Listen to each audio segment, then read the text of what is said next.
Hi, my name's Phil. I like talking about politics, and in this video I'd like to comment on Sir Philip Pullman's recent statement that the UK is done for as a nation, with my own thoughts on the subject of me losing 2 citizenships due to the same pig-headed, egomaniac imbeciles in British politics. But first, if you'd like to be notified of daily news in politics, please subscribe to the channel and click the bell notification icon. So, when I first saw the headline in the New European about Pullman's declaration that the UK is done for as a nation, before I sort of read it, my initial thought was, well, on its current trajectory, I would agree, absolutely is. But I also know there's a lot of people in British politics that genuinely want to protect the Union. And if they act, there is something they can absolutely do to avert this. Now, to explain this, what I'm going to do is set out what I see as the main problem, and then what I think is the very obvious solution. So building up to that. So the problem essentially is that politics in the UK and throughout the UK is all about winning and losing. Now, although compromise and cooperate are used a lot, they're never really followed through on. So for example, when Boris Johnson uses the words cooperate and compromise, which he does a lot, what he actually means is acknowledge my superiority and do as I say, because we've never seen any hint of compromise or cooperation from him. But you see it throughout UK politics as well. It's not just Boris Johnson's government. And this is because the system is set up, and has been for a very long time, centuries, to install a single winner with complete executive power over the UK. Yes, we have devolution in Scotland, Wales and Northern Ireland to different degrees, but we also have that same winning and losing mentality. And this is what knackered the Stormont Assembly in Northern Ireland for several years.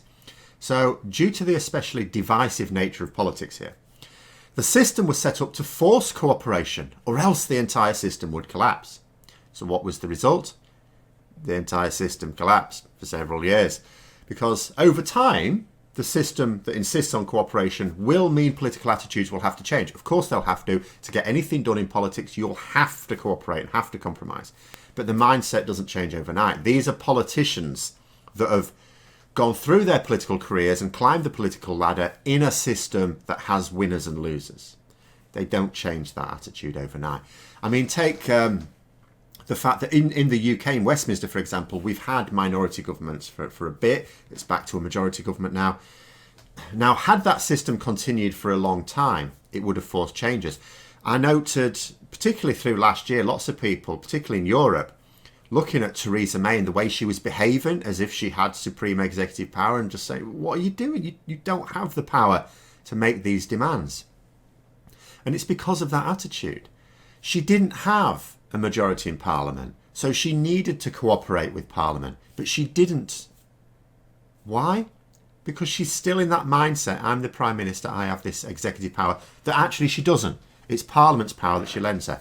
Now, in a case of a majority, as is the same case now, there's no material difference because your MPs behave themselves and give the Prime Minister that power.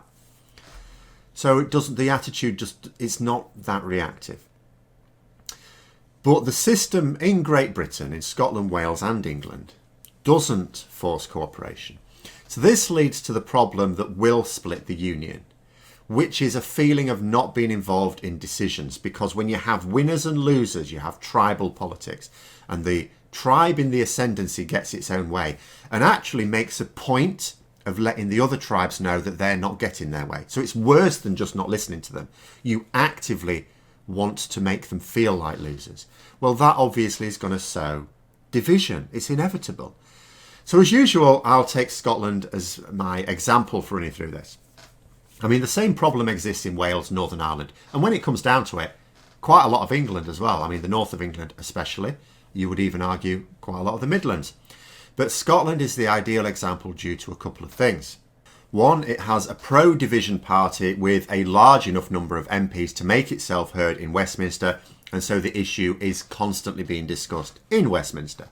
Second, it has the most devolved powers, and yet people in Scotland feel like their concerns are not addressed on many of the important matters. And that's not just a perception, that is true. So the result, of course, is division, feelings that division would be a good thing, especially in an environment created by the Conservatives, who claim to be pro-union. Remember, the full name of their party is the Conservative and Unionist Party. and yet their actions speak way, way louder than their words. Now, a recent poll, as many will know, suggested that 54% of people in Scotland would vote for independence in a referendum should it happen anytime soon. Now, with the way the Conservatives and Boris Johnson's government in particular have been behaving, then that number can only get higher. And just as a hopefully quick aside, I was reading about the so-called new Scottish pro-independence party that's been set up at the weekend. And some of the things that some nationalists want Sturgeon, who's the head of the SNP, to do about independence, it's all madness. Because from an objective point of view, the way she's handling it is dead right, which is showing that contrast between two governments. The far more, effective government in Scotland compared to Boris Johnson's clown show. And if the loonies in her movement force her to change that approach, then they risk it all. Because the fact of the matter is, there is no way to force the issue right now. I mean, there's a lot of people be very, very impatient. They go, oh, no, we'd get a majority now. No. And the support isn't overwhelming anyway. You don't actually know what happens after a campaign. The intelligent thing to do is to keep building it up until it becomes overwhelming. And then victory is certain. Even if they make an arse of the campaign again, like forgetting that people in Scotland after independence would still need money. But back to the problem. What is it that's causing an increasing number of people in Scotland, and as I say, other parts of the UK as well, but using Scotland as an example, to feel that independence would be better? Is it because they think being part of a smaller, less powerful nation is a good thing on the world stage? Not necessarily. Because it's deemed preferable to having decisions forced on you by an imbecile as far removed from you as it's possible to be. So what you need is a modern union. Now, ideal example to use for this is the hot potato at the moment that was raised by the SNP last week, which is food standards, basically. We know that Boris Johnson wants to lower food standards. He's already legislated for that. We know that the US will not give us a trade deal unless we do that. We know it's happening, unless he's stopped, unless his own backbenchers stop him. Now, the issue for people in Scotland, also the SNP are only interested in people of Scotland and only interested in division between Scotland and the rest of the UK. So, their attitude is simply this.